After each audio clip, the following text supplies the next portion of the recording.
सभी न्यूज़ 18 के दर्शकों को हमारा सादर अभिवादन व उनके प्रति मंगल कामनाएं हैं। भगवान गणेश जी सभी के जीवन में सुख शांति समृद्धि लाएं, उनका जीवन मंगलमय बने। भगवान गणेश जी जागृत देवता हैं, जिनकी प्रार्थना मात्र से भक्तों के कष्टों का निवारण हो जाता है। इस वर्ष गणेश जन्मोत्सव के समय लगभग 300 वर्षों के बाद एक विशेष शुभ संयोग लंबोदर योग बन रहा है, जिस योग में की गई पूजा प्रार्थना शीघ्र स्वीकार होती है। गणेश जी के तो अनेक नाम हैं, अनंत नाम हैं, सहस्त्र नाम हैं, लेकिन उन सहस्त्र नामों में भी मुख्य 12 नाम जो हैं, 12 नाम हैं, वो बड़े पावन और प्रसिद्ध हैं।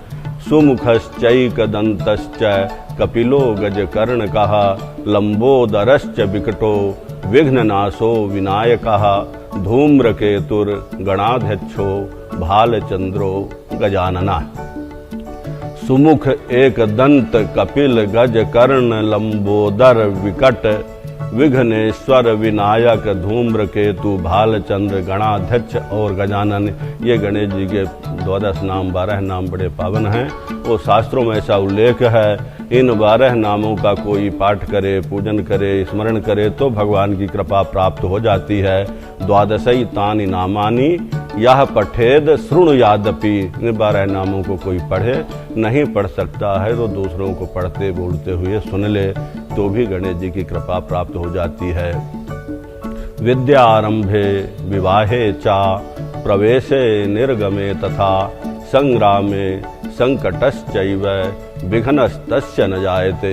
विद्या के आरंभ में, विवाह के पहले, संघर्ष के समय, संकट के समय गणेश जी की प्रार्थना कर ली जाए, गणेश जी की पूजा कर ली जाए, गणेश जी से आशीर्वाद प्राप्त कर लिया जाए, फिर उस व्यक्ति के जीवन में कहीं कोई अभाव नहीं रहता, कोई कमी नहीं रहती, कोई संकट नहीं आता। तो गणेश जी के इन 12 रूपों का प्रत्येक दिन एक एक स्वरूप का विधिवत पूजन करना चाहिए। प्रथम दिन सुमुख स्वरूप का पूजन अर्चन होता है। उस दिन भगवान गणेश जी को सफ़ेद वस्त्रों से आच्छादित कर, सफ़ेद वस्त्र धारण कराकर गणेश जी का पूजन, अभिषेक, अथर्वशीर्ष के पाठ, संकटनाशन गणेश स्तोत्र के पाठ, गणेश चालीसा के पाठ करना चाहिए। इसके बाद षोडशोपचार भगवान का पूजन अर्चन कर, गणेश जी का जन्म मध्याह्न काल में हुआ था। भादौ मास और शुक्ल चतुर्थी दिन दोपहरा पूरा परे, लियो जन्म गणपति प्रभु जी ने, दुर्गा मन आनंद भरे। भाद्रपद की शुक्ल पक्ष की चतुर्थी को मध्याह्न काल में भगवान गणेश जी ने इस धरा में अवतरण लिया था। गणेश जी की जन्म की भी एक विशिष्ट कथा है। पार्वती और शिव जी कैलाश धाम में निवास करते थे। शिव जी हमेशा पर्यटन में रहते थे।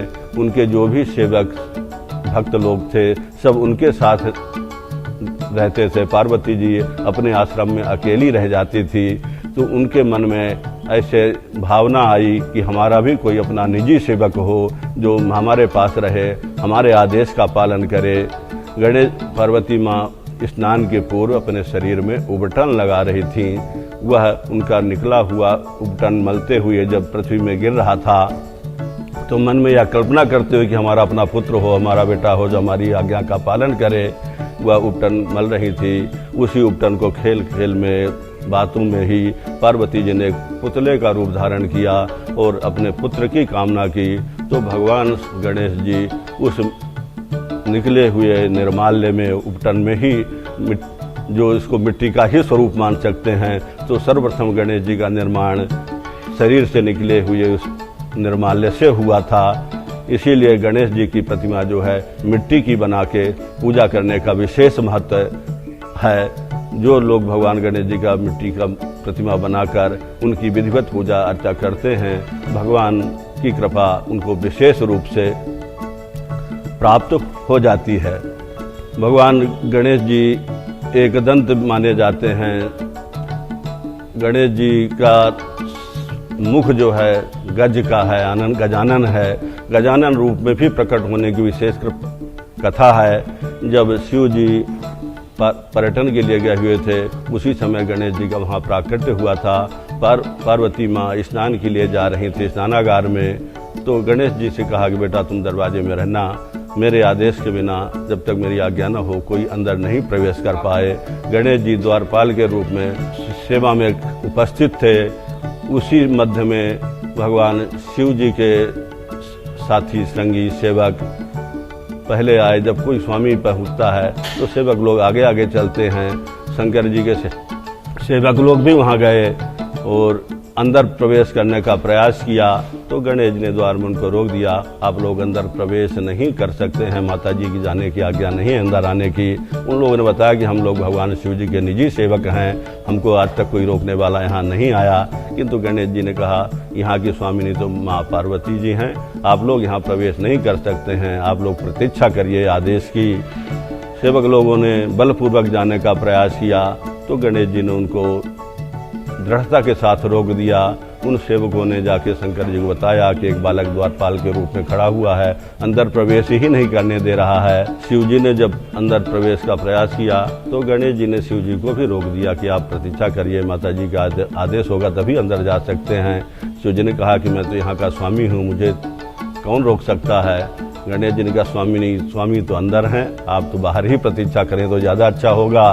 तो इस बातों में विवाद बढ़ा। शिव जी ने जब अपना बल प्रयोग करना चाहा तो शंकर जी ने दृढ़ता के साथ शंकर जी को भी किनारे कर दिया।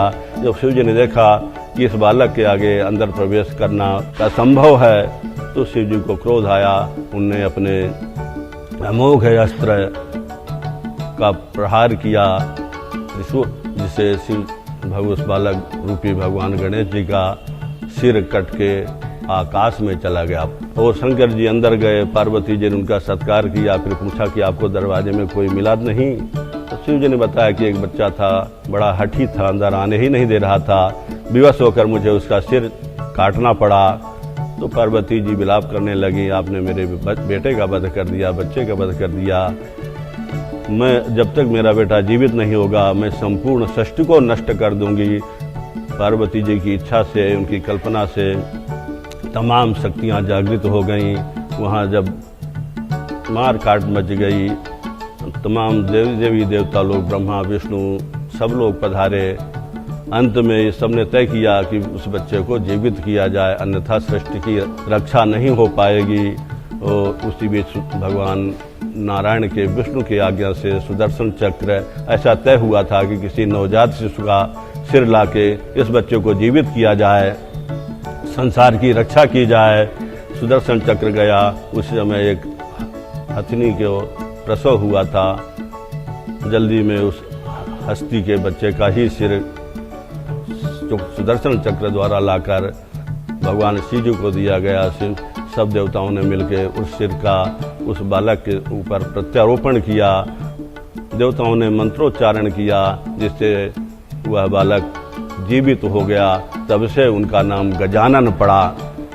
इस तरह गणेश जी के अनेक स्वरूप हुए हैं और सब देवताओं ने गजानन भगवान की पूजा की, अर्चना की, प्रार्थना की और अपनी तरफ से सब देवों ने अपनी अपनी शक्तियों का, अस्त्र शस्त्रों का उनको प्रदान किया, अमोघ अस्त्र दिया, अजर अमर होने का वरदान दिया।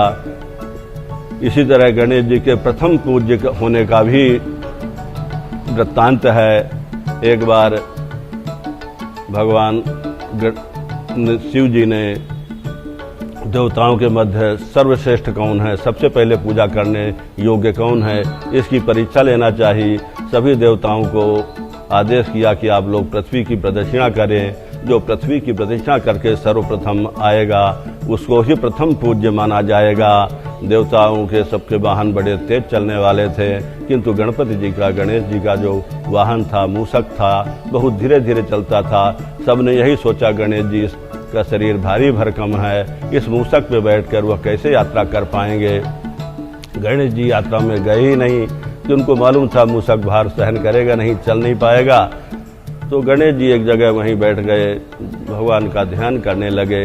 बाकी देवता लोग, किसी के पास हाथी था, किसी के पास मोर था, किसी के पास गरुड़ था, अपने अपने वाहनों में गए और सब परिक्रमा करके जब वापस आए, गणेश जी वहीं बैठे थे। गणेश जी ने मन में कल्पना किया कि माता और पिता तो त्रैलोक्य से भी बड़े होते हैं, तो इस पृथ्वी की परिक्रमा से अच्छा है तीनों लोकों की परिक्रमा कर ली जाए। शिव और पार्वती जी को आसन दिया, उनको प्रणाम किया, प्रदक्षिणा की और गणेश जी प्रणाम करके वहाँ बैठ गए। जब देवता लोग वापस आए, सबने कहा गणेश जी तो परिक्रमा में गए ही नहीं। तो गणपति जी ने कहा कि मैंने तो भगवान शिव माता पार्वती की परिक्रमा की है और इन दोनों की परिक्रमा से ही संपूर्ण सृष्टि की परिक्रमा हो गई है। और निर्णायक मंडल जब बैठा तो सबने यही तय किया कि जिसके पास बुद्धि होती है वही बलवान होता है और वही प्रथम पूजा करने के योग्य होता है। इस तरह गणेश जी को उस परिक्रमा में भी विजेता घोषित किया गया और गणेश जी की प्रथम पूजा होने लगी। तो गणेश जी जो है प्रार्थना करने मात्र से ही मनोरथ को पूर्ण कर देते हैं और भक्तों के ऊपर विशेष कृपा करते हैं। भगवान की पूजा में फल, मूल, मेवे, पंचामृत हर चीज का उपयोग होता है। दूर्वा गणेश जी को परम प्रिय है। शास्त्रों में अथर्ववेद में लिखा है यो दूर्वांकुरैर्यजति सबई श्रवणोपमो भवति। जो गणेश जी को दूर्वा समर्पित करता है वह कुबेर के समान धनवान होता है। यो लाजैर्यजति सयशोवान भवति समेधावान भवति। जो गणेश जी को लाजा समर्पित करता है वह यश और तीव्र बुद्धि को प्राप्त करता है। यह साज्यम समिधभिर्यजति सर्वम लभते सर्वते। जो गणेश जी को आहुतियों के द्वारा सहस्त्र आहुतियाँ प्रदान करता है उसे जीवन में सब कुछ प्राप्त हो जाता है। तो पूजन के अनेक क्रम हैं। आप भगवान को प्रातःकाल उठ के दिव्य आसन दीजिए, उनको स्नान कराइए, सुंदर वस्त्र धारण कराइए, तिलक लगाइए, सुगंध लगाइए, दूर्वा, फूल माला, बेलपत्र अर्पण करिए। इसके बाद अपनी श्रद्धा भक्ति से फल, फूल, नैवेद्य जो भी आपके पास उपस्थित है भगवान को श्रद्धा के साथ समर्पित करें। और उसके बाद मध्याह्न काल में जन्मोत्सव का समय जो है स्वयं सिद्ध समय माना गया है। मध्याह्न ठीक 12 बजे भगवान की जन्मोत्सव की आरती करें। उसके बाद भगवान का नाम संकीर्तन कर भगवान को निवेदित हुआ प्रसाद ग्रहण करें। इसके जीवन से आपके जीवन में निश्चित ही सुख, शांति और समृद्धि आएगी। भगवान की कृपा, आशीर्वाद प्राप्त